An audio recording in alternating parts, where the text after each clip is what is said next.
And then my uncle gets on the phone. He goes, "You're considered a princess in this country." And I was like, wait a second, what?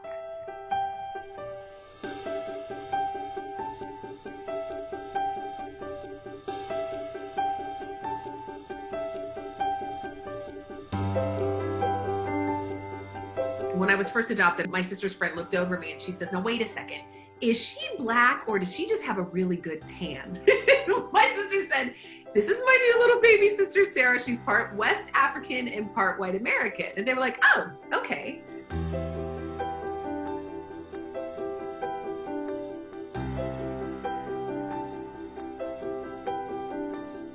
I had found my birth mother's family when I was in my first year of graduate school and my early 20s. So I found out she had passed away of cancer. I really got to meet this amazing family and started to learn about my birth mother, and I got to meet her sister, which was really, really cool.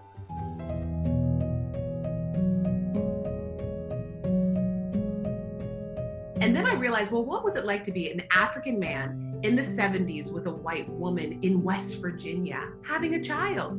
Maybe I should give this guy a break, right? So the moment I got out of my own way and opened myself up and was like, wait a second, what has his life been like? Why don't I walk in his shoes for a moment? A whole new, it's like, I don't know, this may sound crazy, but like this yellow brick road opened up, so to speak.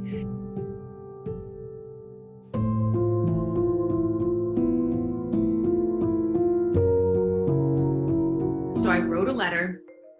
4 days later, I get a phone call.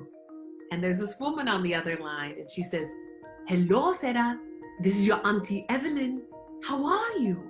And I froze. And then my uncle gets on the phone. He goes, "Oh, Sarah, we are so happy you've been found. Do you know who you are?" And I'm like, "I'm Sarah?" He says, "You are part of a royal family. Your great-grandfather was a paramount chief. Your grandfather, your uncle runs a chiefdom of 45,000, now 70,000. You can be chief. You are considered a princess in this country." And I was like, wait a second, what?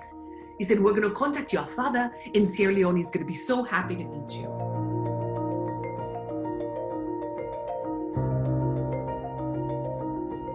I get off the airplane and I see my birth father sitting there and standing there, actually so statuesque and so nervous.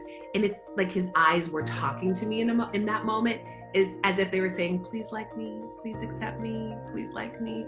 And it was so beautiful. We took a ferry over that night, stayed in a small hotel, and then there was a knock at the door the next morning from my father.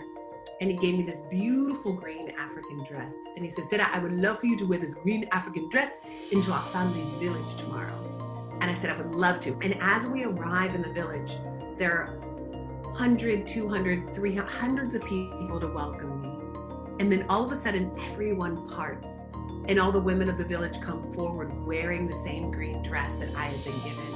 And they were singing. They were singing, "But tang, tang, tang, but tang, tang, tang, pa-da-do, ah-do, way, pura Sarah go to." They were singing, "We're preparing for Sarah." And I had never met anyone there in my entire life. I was literally pinching myself. And I hadn't won the basketball game. I wasn't the homecoming queen. I just showed up and that was enough. And it was so exciting and so special.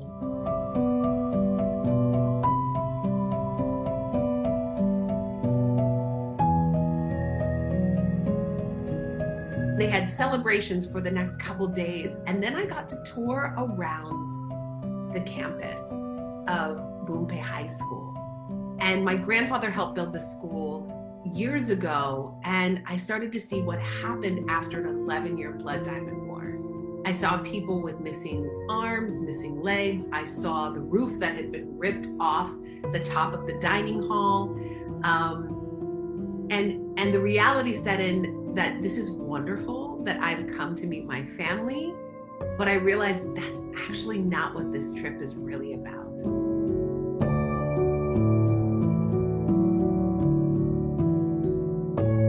I can't go back to the United States and go, "Oh gosh, I hope you guys work this out." I realized this is my family. This isn't the Blood Diamond movie that I can put pause on and just walk away. This is my family, and we've got to do something.